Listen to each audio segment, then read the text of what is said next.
Hello students, welcome to the channel physics passion. तो बच्चों, आज की इस वीडियो में हम देखेंगे कि पीएच क्या होता है and how pH scale help us to measure strength of acid and base. तो बच्चों, आइए वीडियो को शुरू करते हैं कि पीएच क्या है और पीएच कैसे हमको एसिड और बेसिक स्ट्रेंथ के बारे में जानकारी देता है। ठीक है, चलिए शुरू करते हैं।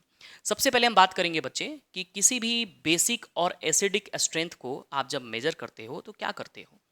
सबसे पहले बात यह है कि एसिडिक स्ट्रेंथ जो होता है ना बच्चों, वो होता है number of H plus ion के डायरेक्टली प्रोपोर्शनल।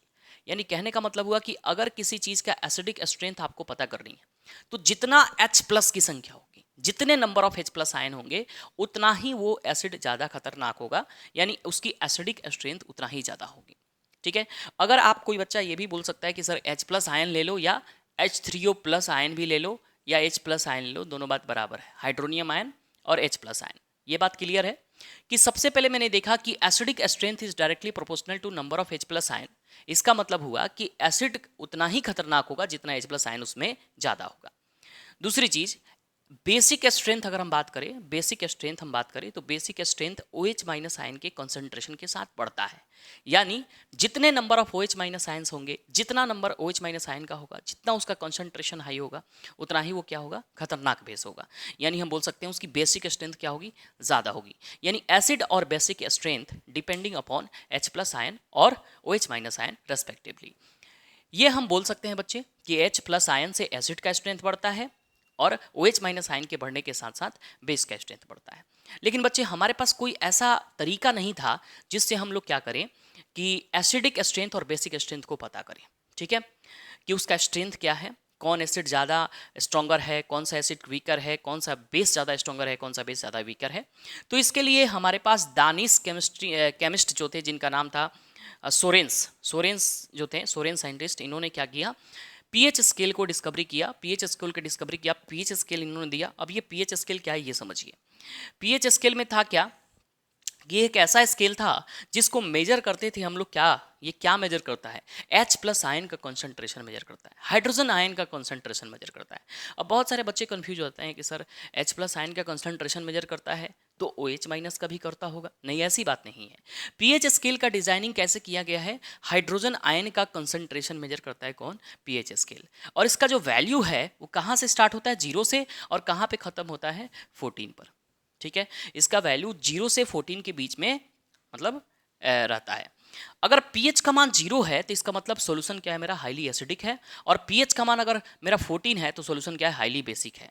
pH अगर 7 से कम होगा तो सॉल्यूशन एसिडिक होगा, pH 7 के इक्वल होगा तो सॉल्यूशन न्यूट्रल होगा, pH 7 से ग्रेटर होगा तो सॉल्यूशन बेसिक होगा। जैसे इस सारी बातों को समझने के लिए आइए हम यहाँ पे एक pH स्केल बना दिए हैं। pH स्केल में जो वैल्यू हमने स्टार्ट किया है वो 0 से कहाँ तक स्टार्ट करेंगे, 14 तक स्टार्ट करेंगे, और ये बीच में हमारा क्या होगा, 7 होगा। ठीक है बच्चों, तो यहाँ पर बताया ये गया कि जो पीएच स्केल होता है उसमें वैल्यू 0 से स्टार्ट होती है और कहाँ तक जाती है, 17 तक, 14 तक जाती है। ठीक है, और बीच में क्या होता है, 7 होता है। तो जब पीएच वैल्यू मेरा 0 होगा तो सॉल्यूशन क्या होगा, हाईली एसिडिक होगा। जब पीएच वैल्यू मेरा 14 होगा तो सॉल्यूशन क्या होगा, हाईली बेसिक होगा। और पीएच वैल्यू जब मेरा 7 होगा तो सॉल्यूशन क्या होगा, न्यूट्रल होगा। और जब 0 से 7 के बीच में अगर पीएच होगा तो इसका मतलब वो एसिड की तरह बिहेव करेगा। और जब 7 से 14 की तरफ बीच में होगा तो उसका मतलब वो बेस की तरफ बिहेव करेगा। और जब 7 पर होगा तो क्या करेगा, न्यूट्रल की तरफ बिहेव करेगा। ठीक है बच्चों, न्यूट्रल की तरफ बिहेव करेगा। तो ये बात क्लियर हो गई।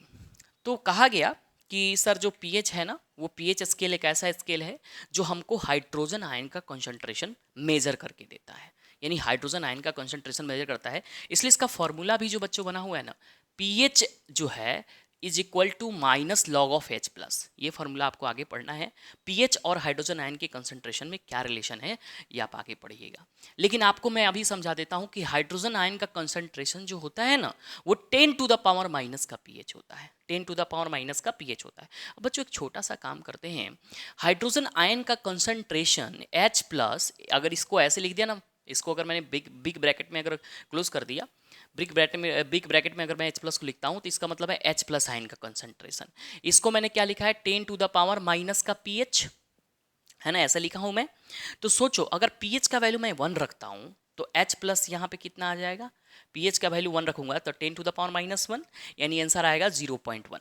ठीक है, इतना मोलर कंसंट्रेशन आएगा H प्लस का। अगर मैं H प्लस का कंसंट्रेशन कब निकालूं, जब 10 टू द पावर -2 कर दूं, यानी pH की वैल्यू 2 कर दूं, तो इसका कंसंट्रेशन कितना आ जाएगा, 1/0 पॉइंट कितना हो जाएगा, 1/100 आ जाएगा। और 100 आएगा तो H प्लस आयन का कंसंट्रेशन देख रहे हो 0.01 और कम हो गया मोलर। समझ रहे हो?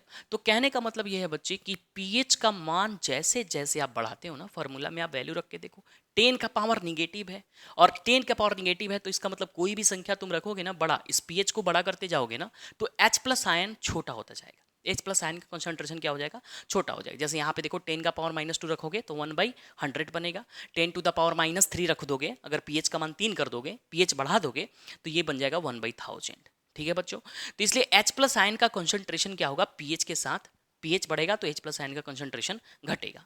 इसीलिए बोला जाता है कि H प्लस आयन कब ज्यादा होगा, जब जीरो होगा, ठीक है ना, इन्फिनिटी की करीब में चला जाएगा। समझ रहे हो? H प्लस आयन जो है बहुत ज्यादा कब होगा, जब pH की वैल्यू जीरो होगा। जैसे हमारा जो है pH का वैल्यू बढ़ता जाएगा, H प्लस आयन का देखो नंबर घटता गया है, ये नंबर बता रहा है, ये क्या बता रहा है, ये नंबर घट रहा है H प्लस आयन का। और देखो धीरे धीरे OH माइनस आयन का कंसंट्रेशन क्या हो रहा है, बढ़ता जा रहा है। 7 पर देखो, 7 पर क्या होगा, ये दोनों इक्वल हो जाएंगे, है ना, ये ऐसे इक्वल बनेगा, H plus ion OH minus ion दोनों इक्वल होगा 7 पर। और 14 पर देखो OH माइनस आयन का कंसंट्रेशन बहुत ज़्यादा है और H प्लस आयन का कंसंट्रेशन क्या है, बहुत कम है। ठीक है, तो बच्चों ये तो क्लियर हो गया कि H प्लस आयन का संख्या जो है ना, H प्लस आयन का नंबर pH बढ़ने के साथ साथ क्या होता है, घटता है। ठीक है, pH कम, H प्लस की संख्या बहुत ज्यादा होगी, pH ज्यादा अगर है, pH अगर ज्यादा है तो H प्लस आयन की संख्या बहुत कम हो जाएगी। ठीक है, एसिडिक नेचर मैंने बताया कि अगर ऐसे चलोगे 7 से पीछे की तरफ चलोगे, जीरो की तरफ, तो एसिडिक नेचर देखो इंक्रीज कर रहा है। इंक्रीज कर रहा है मतलब H प्लस आयन की संख्या बढ़ रही है। pH को तुम कम कर रहे हो, 7 से जीरो की तरफ आ रहे हो, तो H प्लस आयन का संख्या क्या हो रहा है, बढ़ रहा है। यानी 0 to 7 में एसिडिक नेचर होगा, और जितना जीरो के नजदीक होगा pH की वैल्यू उतना ही क्या होगी, मतलब pH की वैल्यू जितनी कम होगी, यानी जीरो के नजदीक होगी, H प्लस आयन का संख्या उतना ही ज्यादा होगा, उतना ही अच्छा एसिड होगा, उतना ही खतरनाक एसिड होगा, स्ट्रॉन्ग एसिड होगा। बेसिक नेचर के लिए क्या करोगे, जब pH की वैल्यू 7 से ज्यादा की तरफ जाएगी, यानी 7 to 14 जा रही है, और 14 के जितने करीब होगी, OH माइनस आयन का कॉन्सेंट्रेशन बढ़ेगा, तो H प्लस आयन का कॉन्सेंट्रेशन बहुत रिड्यूस हो गया। ठीक है, 7 से 14 के बीच में जाओगे तो बेसिक नेचर कहलाएगा, 7 से 14 की तरफ जाओगे, 14 की तरफ जाओगे तो बेसिक नेचर बढ़ेगा, और H प्लस आयन की संख्या क्या होगी, घटेगी। ठीक है, अब बच्चों ये होता है पीएच स्केल, जिसको हम लोग क्या करते हैं, यूज करते हैं एसिड और बेस के स्ट्रेंथ को मेजर करने के लिए। ठीक है, बस इतनी सी बात है।